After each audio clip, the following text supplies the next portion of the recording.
I bet you clicked on this because the image is a little bit gory, isn't it? You sickos.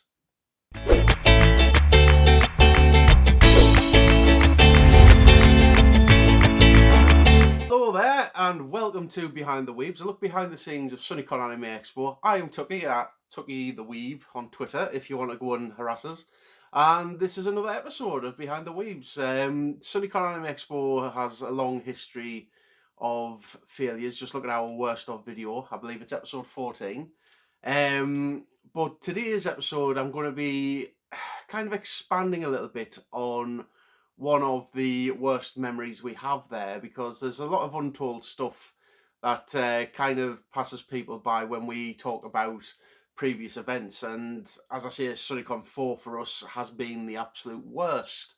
But within that, there's lots of little stories and little events and happenings that you guys don't get to see. And since this is behind the scenes look at SunnyCon, I thought I'd sit here and give you a little sneak peek into what really went on.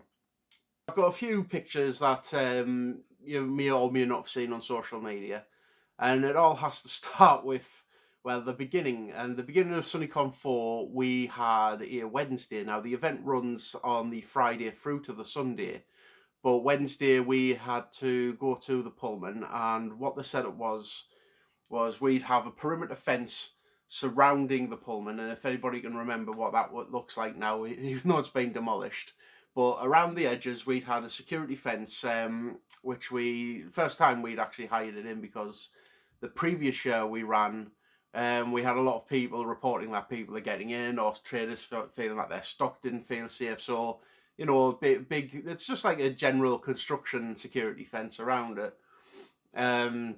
So even if people were like climbing over the fence, there's no way they're getting back over with a load of goods. And we'd also ordered in marquees. Now, from SunnyCon 3, we had this huge internal marquee, which was slightly off kilter because, well, the car park was very, very slopey in places, and it was sweaty. Plus, we didn't have the budget to afford such things, so we had to go to plan B, and plan B was we'd order in these marquee tents from a distributor, and this all like greenhouses and whatnot, and we thought, like, we need something that's sturdy, something that's stable, something that can handle, like, if there was high winds. So after a call with the distributor, we'd went through a lot of details, and the distributor said, well, these marquees, and these are the kind of marquees that you get for like backdoor wedding reception kind of things in your back garden. But we were told that, you know, yes, the one there weighted, stable, and we were like, look, it's in a car park, obviously there's no grass, there's nowhere to put down pegs or anything. Is it still suitable? Guy on the other end, yes, of course. Well, you never trust a salesman over the phone. And they had arrived, and on the Wednesday, a day earlier than we expected, so we had to move them somewhere safely where they wouldn't get stolen, because it's the planet and people just steal things because humanity sucks at times. So we had this pallet full of boxes, and each box had a marquee in, and I can't remember the exact amount of marquees, but we'd spent, I think it came to about £7,000 on marquees alone. And we were expecting, like I say, a weighted, stable one. Now, when I say weighted, I mean like the bottom poles, instead of the traditional, you put a peg in the ground, that stays sturdy, that stays still. I meant like the tubes themselves were actually weighted, like, I don't know what they'd fill them with, like sand or water or just gravel. But when they're put down, they do not move, and they'd keep stable while any wind blew left or right. And that's what we expected. What we got was hollow.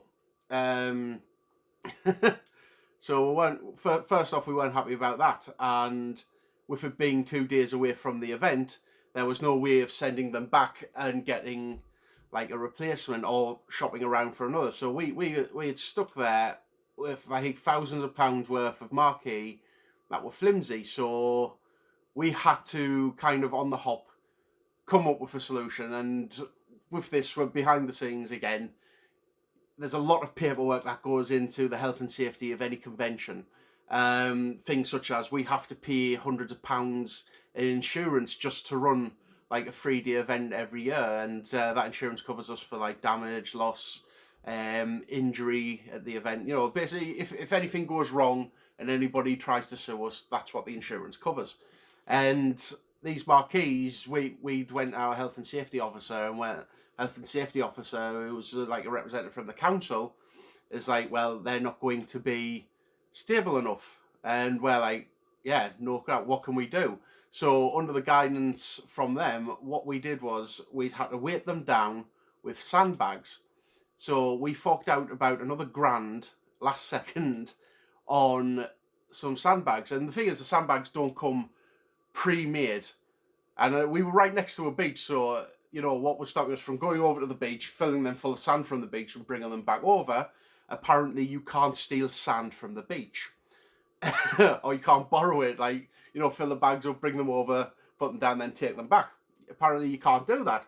So we were forced to buy tons of sand, which was brought in by a lorry. I think it was from like one of the local DIY stores, and a lot of burlap bags. And we had to manually fill each bag full of sand, and there was like about 20 kilo of sand in each bag. And what we did was we'd attach them to each end, each corner of the tent structure, and that weighed it down and kept that stable. We later on found out that that wasn't going to be the issue, as they were cable tied tightly. Some of the other structure, especially the roofs, couldn't handle a light breeze. So we saw like buckling in places, which we had to duct tape up. And it was just an absolute mess. It was so much of a disaster that come the end of SunnyCon 4, we just turned around and said to all traders and artists to put up with that for like the 2 days. That it was just a case of next SunnyCon, your table's free. So it basically, it cost us nearly 15 to 20 grand in lost revenue alone. And you add on top of that, as I've stated in the previous video, guests didn't turn up, so, you know, we lost about 30 grand's worth of money in SunnyCon 4, and that's one of the reasons it was such a disaster from our point of view. The marquees themselves got us through that weekend, and with our kind of problems and issues around the whole thing, like I say, guest cancelling, panels that were not able to run, etc., totes and t-shirts not turning up on time, we were running around like, I believe the term's blue arse flies, and we got through it at the end, right? I'm not going to go into detail of that because you already know all of that, but it got to the end and we were just thankful for it. I don't know whether the video is, but somebody took a video of us like just beating the crap out of the marquees at the end of it, because it was just pure pent up rage, and we all just beat up these marquees, and then came to the point of we had to obviously clean up the car park, because you can't just destroy everything and just walk away and that's it. No. So what we had going on was there was our staff and volunteers who stayed on. Some of the Challenge Accepted team were there. Masako and EJ, big mention to them, because even though they didn't have to stay behind and help us clean up on the day after, they actually helped us, taking down the security fence ready to be taken away, and taking all the marquee parts and putting them in the bin. You know, you don't usually see that side of the convention where, like, what essentially is guests staying behind and actually helping us clean up, and that's something I'm never going to forget, because, you know, we didn't ask for any help and they didn't have to, but they still did anyway, because they're really nice humans. And I don't think they get enough credit for being really nice humans, especially. So thank you for helping us out in one of our toughest moments. But But the cleanup operation, like I say, there's these teams, and the Pullman had 2 kids who were on work experience, and I mean, it's not like we caught their names. Unfortunately, I can't remember the names, but their job was we'd collect all of the scrap metal parts, put that into a pile to the side, try and put them in the old boxes that we had, and we had a scrap man ready to take them away. And the actual, I don't know what it is, like the tarp, the plastic parts of the marquees, they had to be rolled up, bundled up, and put into a skip which we hired. And part of that is you can't like bundle them up really tight, and we only had one skip, so to save space, we had one of the work experience lads actually in the skip itself, basically just stamping down and keeping all the pressure on top of these.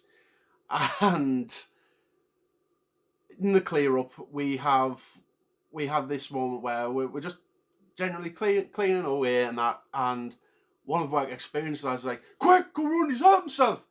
And we're like, what? And it's that kind of thing where there's a panicked situation and everybody just kind of clicks in, and it doesn't matter what it is, you know instantly something bad's gone down. And my thought initially is just like, well, you know, what else is going to go wrong this weekend? So we dart round, and the skips are just round the side of the Pullman, so we can't visibly see anything that's going on. And there's like about 5 or 6 of us start running down the car park, and just as we come to the corner, there's the other work experience lad on the floor, absolute face peeing with blood. And it's that initial thing of like, oh, you know, you need to keep him calm, because if his blood pressure gets up, then and we look down. I mean, I can laugh about it now, but back then it was an absolutely terrifying moment. And he has this laceration, which is about 3 to 4 inches just above his brow, and we're like, oof, like. I mean, I used to skateboard. I've been through a lot of injuries. My right leg has been opened in a similar fashion with a similar gash. And when the initial part's like panic, but then it's like, oh, I've got a hole in my leg. But this lad, apparently what had happened was he was stamping down on the tarps, and then he tried to jump out to exit, or he tried to get out, and he caught his foot on one of the tarps. And like the skip's about 4 or 5 feet off the ground, and he tripped over, and the initial shock, bang, over, not enough time to get your hands down, face, floor, blood everywhere. And we were like, like I say, that we can laugh about it now, we can look back and have a chuckle on it, but obviously for the pain he's gone through and for what he's experienced, you know, we're really, ooh, you know, I mean, chicks dig scars. Everyone digs scars, but that's the panic, the blood. We're like, oh no, but that's it. And I'll put up the picture. It's what we've blurred out in the thumbnail anyway to get you clicking on. But what it was, actually, I'll put a little warning on before this, just to keep ourselves covered. This image contains gore, it contains a big laceration and blood, and obviously we've blocked out like his eyes and that to keep his identity, because we haven't had permission of him to put this clip up. But here it is, and I don't know if you can see, like just above his head, like the huge gash in it. And basically our job was to keep him stable, obviously, until the ambulance arrived. The ambulance didn't arrive for nearly 25 minutes. And this was back at SunnyCon 4, so you know how stretched the NHS is now. And we had a passerby who just by happened to be a nurse who was there helping him, keep him calm. And we eventually got him in, and apparently he just went in, he got a few stitches in his head, and he was fine. No concussions. I think he'd also broken his wrist from the fall as well. So that was tough for him. Obviously, he came round. But we had one of the owners of the Pullman who was Irish, and he came round. And the thing is, like, we think whenever you see like a situation like this, first aid is you don't panic them, you keep them calm, you keep them in a stable condition, make sure that one, they retain consciousness, so you got to keep talking to them, and two, that the blood loss is minimal, so you've got to keep a rag on it. we brought Seamus round, because obviously, you know, he has to fill in the accident book and whatnot, and we're like, right, keep calm. And Seamus, I'll never forget this, the reaction of, like, we pulled the rag, the blood-stained rag, back from the head, and Seamus, oh, Jesus Christ! Oh! And we're like, where's Seamus? You keep him calm. And Seamus just clicks into panic mode. He's like, I'll get me car, we'll take him to the hospital myself. And we're like, no, just keep him still. He's fine, he's stable, he's responsive. But Seamus just, after the epitome of like a proper panicked overreaction in a way. And I mean, he didn't mean to do it. It's just the instinctive thing that people do, seeing somebody with a gash in their head. and that was it. We got him to the hospital. He got checked out, and everything was fine. Accident book was filled in, liability covered, etc. And that was one of the stories from SunnyCon 4 that rarely gets told, but it was just that thing, like, we'd worked hard all weekend. Like, I had my health issues, Donna had been stressed, and like, we'd even had the guests, like, you know, stay back and help clean up. But it was just that kind of the cherry on the top of the crap cake that was SunnyCon 4. And I mean, I don't know where that lad is now. Hopefully he's still okay, and he didn't seem like angry at SunnyCon for it. I mean, technically it was the Pullman because it was out of SunnyCon's contractual hours, but he was doing a job to help us. And yeah, it's things like that can happen at events. Luckily this time, you know, where it's St James's, everything's done for us. Waste disposal, table set up, audio and visual setup, everything like that's done for us and covered in the price. Whereas if you go back to like previous SunnyCons, we'd had to set up the tables, cable tie chairs to make sure things are stable. You know, all the health and safety, all the grunt work, so to speak. And that was one of like the kind of burdens on us, like the physically, like, putting everything up the day before the event. You know, you're not supposed to be exhausted within the first like hour of your event, but we always were for the first SunnyCons. But thank goodness we've got St James's now. We're fine. Setup's fine. One thing just before I leave yous, I should put out a special thanks, obviously, to Donna for the whole of SunnyCon 4, not just helping with the whole incident, but with the whole event as one. She was stellar. And also a big thanks to Steph, who was one of the first people there who helped us with the lad and get him sorted out, and she was there and caring for him. And I feel like, you know, we need to say thanks for that. So that has been it for SunnyCon Anime Expo's Behind the Weebs look, and that was the casualties from SunnyCon 4. We hope you've enjoyed this story. Once again, please subscribe to our channel as we are trying to grow. Like this video. Also, I stream on Twitch every Monday, Wednesday and Thursday. And SunnyCon tickets are on sale now. So get your tickets to the event. Not far now, about 5 months away. So I hope to see you all in June, and I will catch you on the next video. Goodbye.